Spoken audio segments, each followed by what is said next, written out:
जय हिंद दोस्तों, जय सिंह क्लासेस में आप लोग का स्वागत है। आशा करता हूं आप सभी अच्छे होंगे। लाखों कैंडिडेट रेलवे में नई वैकेंसी का इंतज़ार कर रहे हैं और उस वैकेंसी में एक वैकेंसी रेलवे का ग्रुप सी या ग्रुप डी भी है। जैसा कि आप सभी को मालूम होगा कि पहले ये जो वैकेंसी है ग्रुप डी हुआ करती थी, लेकिन रेलवे में अब ग्रुप डी का जो पोस्ट है हटा दिया गया है। लेवल 1 का जो भी पोस्ट है वो अब ग्रुप सी में ही आता है। तो इस वीडियो में हम लोग बात करने वाले हैं कि रेलवे के जितने भी एस्पिरेंट हैं जो नई वैकेंसी का वेट कर रहे हैं, तो उनके लिए रेलवे का ग्रुप सी या ग्रुप डी वैकेंसी कब तक देखने को मिल सकती है और कितनी संख्या में आ सकती है।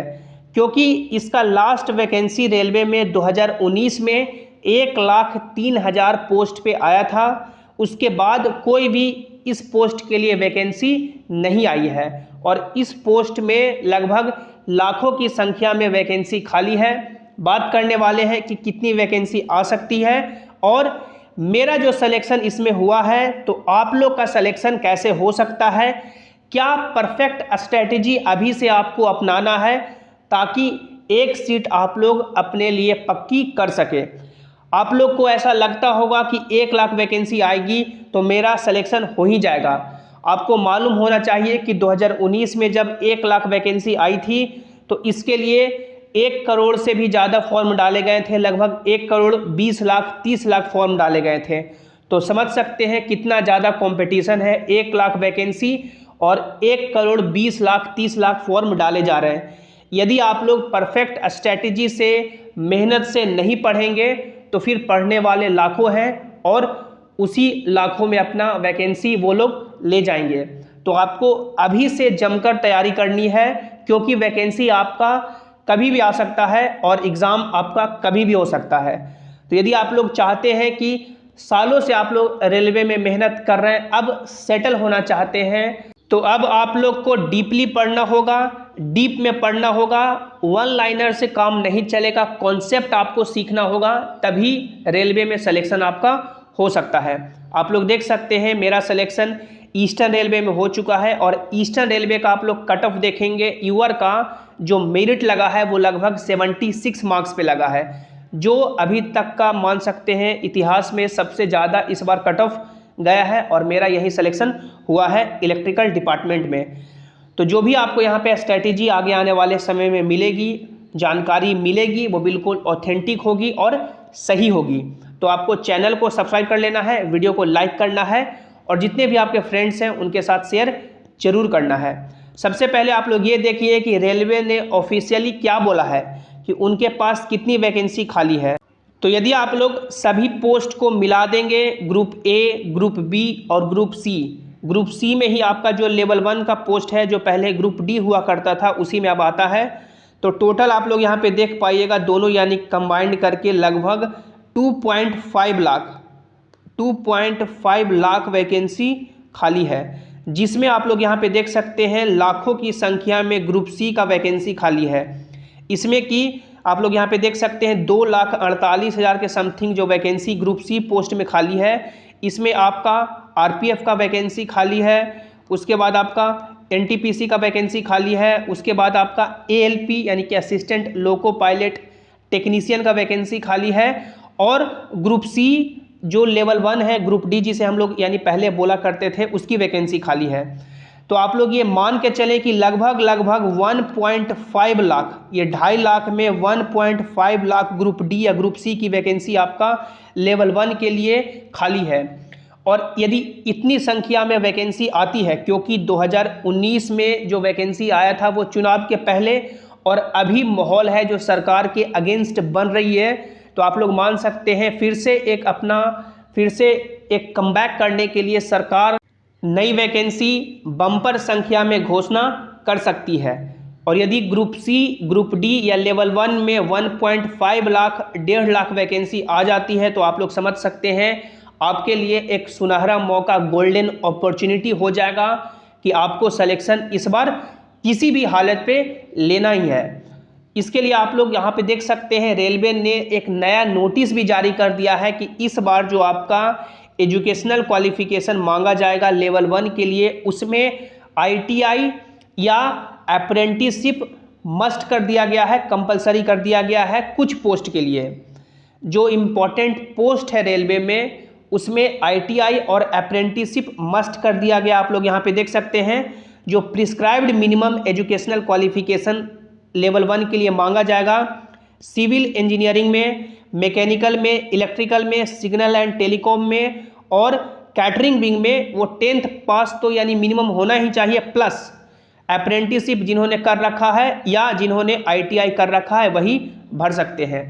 2019 में भी ये लागू होने वाला था, लेकिन इतना ज़्यादा पटना में, हम लोग पटना से प्रोटेस्ट हुआ, उसके बाद ये जो नियम है वो यानी कि वापस ले लिया गया। और यहाँ पे बोल भी दिया गया है कि 2019 में जो लागू किया गया था वो सिर्फ एक बार का छूट था, आगे आने वाली जितनी भी वैकेंसी होगी उसमें यानी कि ITI और अप्रेंटिसशिप मस्ट हो जाएगा।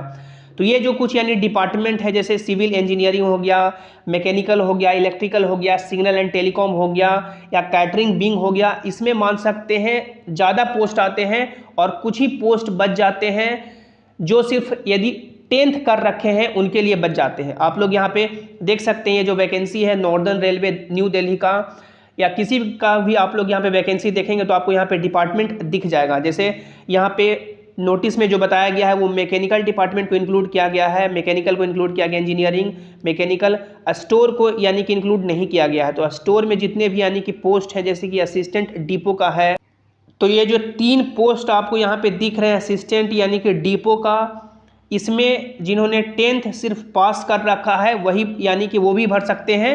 लेकिन उसके बाद आप लोग यहाँ पे नीचे पोस्ट देखिए, जैसे मैकेनिकल का इंक्लूड है, इलेक्ट्रिकल का, traffic, signal and telecom, engineering का इंक्लूड है, इलेक्ट्रिकल का सभी इंक्लूड ही है। उसके बाद देख सकते हैं इलेक्ट्रिकल का इंक्लूड ही है, इंजीनियरिंग का इंक्लूड ही है। उसके बाद देख सकते हैं इंजीनियरिंग का इंक्लूड ही है। मेडिकल यानी कि यहाँ पे देख सकते हैं मेडिकल आपका ये जो डिपार्टमेंट दिख रहा है ये इंक्लूड आपका यहाँ पे नहीं है। तो ये कुछ यानी कि जो मान सकते हैं पोस्ट है, ये कुछ यानी कि आपको यहाँ पे छूट मिल सकता है। और यहाँ पे देख सकते हैं एक और है जो आपका असिस्टेंट पॉइंट्समैन का है, जो ट्रैफिक का है, ये भी इंक्लूड नहीं किया गया है। तो कुछ पोस्ट ऐसे होंगे जो 10th वाले के लिए भी होंगे और कुछ पोस्ट यानी ज़्यादातर ऐसे पोस्ट होंगे जिन्होंने ITI कर रखा है उनके लिए होंगे। अब हम लोग आगे बढ़ें और कुछ एग्ज़ाम पैटर्न की बात करें कि कैसे आपको तैयारी करना है। तो जैसे ही आप लोग CVT यानी कि अपना फॉर्म भरेंगे, CVT आपसे एग्ज़ाम लिया जाएगा। हालांकि 2019 के वैकेंसी के लिए जब एग्ज़ाम से पहले एक नोटिस डाला गया कि 2 एग्ज़ाम लिया जाएगा, उस पर भी आप लोगों ने देखा होगा कि राजेंद्र नगर में ट्रेन जाम हुआ, यानी कि पत्थर चले, पूरा प्रोटेस्ट हुआ। उसके बाद वो नोटिस को विड्रॉ किया गया, वापस लिया गया और एक ही एग्ज़ाम लिया गया।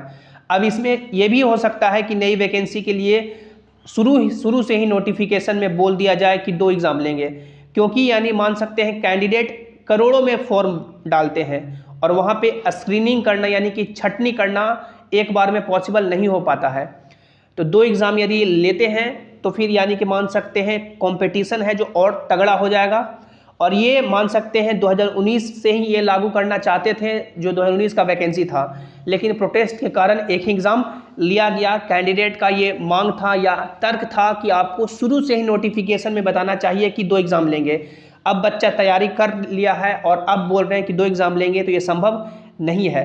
तो इसलिए मे बी जो नोटिफिकेशन ग्रुप डी का आए उसमें पहले ही ये लोग बोल दें कि 2 एग्ज़ाम लेंगे, तो फिर आपको उस तरह से स्ट्रेटेजी बनानी होगी। अभी फ़िलहाल के लिए जो एक एग्ज़ाम हुआ है उसका जो PT आप लोग मान सकते हैं पहला एग्ज़ाम होता है, या पहला एग्ज़ाम यदि एक ही एग्ज़ाम होता है तो ये आपका यानी सिलेबस आप लोग देख सकते हैं 1.5 घंटे का आपको समय दिया जाएगा। जनरल साइंस से 25 सवाल पूछे जाएंगे 25 नंबर के, मैथमेटिक्स से 25 सवाल पूछे जाएंगे 25 नंबर के, जनरल इंटेलिजेंस रीजनिंग से 30 सवाल पूछे जाएंगे 30 नंबर से, और करंट अफेयर और जनरल अवेयरनेस से 20 सवाल पूछे जाएंगे 20 नंबर के। टोटल क्वेश्चन 100 होंगे, टोटल 100 नंबर का। और सबसे इम्पॉर्टेंट इसमें जो मेजर टॉपिक आपका यानी सिलेक्शन दिलवाएगा वो आपका जनरल साइंस हो गया, और आपका ये जो GA का टॉपिक यानी कि जनरल अवेयरनेस और करंट अफेयर का यानी कि 45 मार्क्स, ये जो 45 मार्क्स है यही आपका सिलेक्शन दिलाएगा। क्योंकि मैथ और रीजनिंग का ये जो 55 सवाल है 55 नंबर का, इसमें से लाखों ऐसे बच्चे हैं जो 55 से 55 में 55 लाने का काबिलियत रखते हैं। यदि आप लोग ये बात से मेरे बात से सहमत हैं तो आप लोग ज़रूर सोचेंगे कि मैथ और रीजनिंग जो तैयारी कर रहा जनरल कंपटीशन का वो हर कोई बनाएगा। 55 में से मान के चलिए यानी कितना भी खराब होगा तो 45 तो ज़रूर सही करेगा, क्योंकि मैथ और रीजनिंग रेलवे का मान सकते हैं जिन्होंने प्रैक्टिस कर रखा है सालों से वो यानी कि उनके लिए कुछ नहीं होगा। लेकिन जो सिलेक्शन करवाएगा ये 45 नंबर में से जो जितना ज़्यादा नंबर लाएगा उसका उतना अच्छा मेरिट बनेगा, उसको उतना अच्छा पोस्ट मिलेगा। तो आपको अपना इक्वल टाइम देना है मैथ और रीजनिंग पे भी, और आपको ये जनरल साइंस और आपका ये जो जनरल अवेयरनेस और करंट अफेयर का टॉपिक है। अब ये आपका जो दो टॉपिक है जनरल साइंस और जनरल अवेयरनेस करंट अफेयर का, जो 45 नंबर का सवाल पूछा जाएगा, इसको आपको तैयारी कैसे करना है ताकि आपका सिलेक्शन हो सके। जनरल साइंस की बात करें यानी साइंस की बात करें तो 10th बेसिक लेवल तक आपसे सवाल पूछे जाएंगे, जिसमें फिजिक्स से सवाल रहेंगे, केमिस्ट्री से रहेंगे और बायोलॉजी से रहेंगे। जो यहाँ पे 25 सवाल साइंस से पूछा जाएगा उसमें आप लोग मान के चल सकते हैं कि 8 सवाल का डिस्ट्रीब्यूशन हो सकता है। 8 सवाल फिजिक्स से, 8 सवाल केमिस्ट्री से, 8 सवाल बायोलॉजी से आ सकते हैं। तो ये जो आपका 10th लेवल तक आपका पूछा जाएगा वो वन लाइनर अब यानी कि जमाना चला गया जो आप लोग लूसेंट से पढ़ के एग्ज़ाम निकाल लेते थे। यदि आप लोग प्रीवियस ईयर का सवाल देखेंगे, आप लोग एक बार PYQ क्वेश्चन जो आपका बैंक होता है या बुक होता है उसमें आप लोग देख सकते हैं साइंस का सवाल। यदि आप लोग वन लाइनर देखेंगे तो वन लाइनर सवाल कम ही है, कॉन्सेप्चुअल सवाल पूछे जा रहे हैं। चाहे फिजिक्स की बात करें या केमिस्ट्री की बात करें या बायोलॉजी की बात करें, तो यानी कि सवाल है जो साइंस में टफ पूछे जा रहे हैं। या आप लोग प्रीवियस ईयर का एनालिसिस भी देख सकते हैं, यूट्यूब पे आपको मिल जाएगा साइंस का। तो यदि आप लोग डीप में नहीं पढ़ेंगे, NCERTs नहीं पढ़ेंगे, नोट्स नहीं पढ़ेंगे, बुक नहीं पढ़ेंगे, तो फिर आपका सिलेक्शन यानी नहीं हो पाएगा और साइंस के सवाल नहीं बन पाएंगे। यदि आपको ऐसा लगता है कि हम लोग पढ़ लेंगे कि फोर्स का यूनिट न्यूटन होता है, इस तरह से सवाल, तो आपका यानी सिलेक्शन नहीं होगा। आपको डीप में बुक पढ़ना होगा, नोट्स पढ़ना होगा, कॉन्सेप्ट को समझना होगा कि यानी काइनेटिक एनर्जी कैसे वर्क करता है, काइनेटिक एनर्जी कहाँ पे यानी कि कितना लगता है, मोमेंटम क्या होता है, मोमेंटम कैसे चेंज होता है, फोर्स क्या होता है, या आपका इनर्शिया क्या होता है, इनर्शिया ऑफ लॉ कैसे, यानी कि जो भी यानी कॉन्सेप्ट है उसको आपको डीप में समझना होगा और आपको NCERT पे फोकस करना होगा। तो आप लोग अभी से NCERT जो आपका 9th और 10th क्लास का है, 9th और 10th क्लास का NCERT है, तीनों सब्जेक्ट का, उसको आपको ध्यान देना है। और जनरल अवेयरनेस की बात करें जिसमें आपको यानी कि जनरल अवेयरनेस और करंट अफेयर में, करंट अफेयर तो आप लोग पढ़ेंगे ही, नेशनल और इंटरनेशनल। किसी भी बुक से या किसी भी टीचर से या किसी भी यूट्यूब चैनल को आप लोग फॉलो करते रहिए। आगे आने वाले समय में जेसिंग क्लासेस आपको प्रोवाइड कराएगा।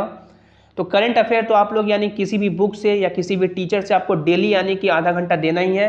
और जो आपका जीके का स्टैटिक का पोर्शन बच गया जिसमें पॉलिटी पूछे जाते हैं, उसके बाद हिस्ट्री पूछा जाता है, उसके बाद आपका ज्योग्राफी पूछा जाता है, इकोनॉमिक्स पूछा जाता है, उसके बाद एनवायरनमेंट पूछा जाता है, तो वो सब के लिए भी आपको यानी कि बुक ही पढ़ना होगा। लूसेंट से आपका काम नहीं चलेगा। तो उसे भी आपको यानी कि जो भी टॉपिक है पॉलिटी के, जैसे प्रेसिडेंट हो गया, प्राइम मिनिस्टर हो गया, पार्लियामेंट हो गया, रीट हो गया, कितने टाइप के रीट होते हैं, उसके बाद फंडामेंटल राइट, फंडामेंटल ड्यूटीज़, ये सब पॉलिटी के टॉपिक है, आपको ध्यान से देखना है। इकोनॉमिक्स भी आपको यानी कि इकोनॉमिक्स कैंडिडेट इग्नोर करके ही चलते हैं। इन्फ्लेशन हो गया, आपका RBI का पॉलिसी हो गया, मॉनेटरी पॉलिसी हो गया, फिजिकल पॉलिसी हो गया, उसके बाद आपका इन्फ्लेशन कितने टाइप का होता है, या जो भी यानी कि इकोनॉमिक्स से कॉन्सेप्ट है, या ज्योग्राफी है जो आपका नेशनल आपका पार्क्स हो गया, बायोस्फीयर रिजर्व हो गया, रामसर साइट हो गया, या ज्योग्राफी के जो भी कॉन्सेप्ट हैं कि इंडिया का बॉर्डर कितने कंट्री से लगता है, कहाँ पे शेयर होता है, या इंडिया का जो भी इंडियन स्टैंडर्ड टाइम है कितने डिग्री से पास होता है, कितने डिग्री पे यानी कि आपका टाइम चेंज होता है, या जो भी कॉन्सेप्ट है आपको कॉन्सेप्ट पढ़ना होगा, तभी आपका सिलेक्शन हो पाएगा। तो ये कुछ स्ट्रैटेजी थे जो इस वीडियो में हम लोगों ने शेयर किया। एक ही वीडियो में सभी स्ट्रैटेजी शेयर करना पॉसिबल नहीं है। आगे आने वाले समय में धीरे धीरे जैसे क्लासेस आपको टाइम पे जो भी इंपॉर्टेंट अपडेट होंगे, स्ट्रैटेजी होंगे, क्लासेस होंगे, प्रोवाइड कराते रहेंगे। तो आई होप आज का वीडियो आपको अच्छा लगा होगा। आप लोग अपना राय सुझाव कमेंट बॉक्स में जो भी क्वेश्चन है नीचे जरूर रखिएगा और अपने दोस्तों के साथ शेयर कीजिएगा। और सभी इंपॉर्टेंट अपडेट्स के लिए आप लोग इस टेलीग्राम जेसिंग क्लासेस से भी ज्वाइन हो जाइए, ताकि जो भी अपडेट हो, जो भी नोटिस हो, जो भी PDF हो, यहाँ पर आपको मिल जाए। आप लोग टेलीग्राम पे जेसिंग क्लासेस सर्च करके जुड़ सकते हैं, या टेलीग्राम का लिंक आपको नीचे डिस्क्रिप्शन में दे दिया गया है। आप लोग जो भी डाउट है इंस्टाग्राम पे भी पूछ सकते हैं। इंस्टाग्राम का जो लिंक है चैनल के अबाउट सेक्शन में मिल जाएगा, या आप लोग जैनेंद्र कुमार सिंह के नाम से भी सर्च कर सकते हैं और जो भी आपके क्वेरी है, जो भी डाउट है वो पूछ सकते हैं। मिलते हैं अगली वीडियो में नए अपडेट के साथ। तब तक आप लोग हंसते रहिए, मुस्कुराते रहिए, आप लोग अपनी तैयारी जारी रखें, अपना और अपनों का ख्याल रखिए। Thanks for watching, have an awesome day.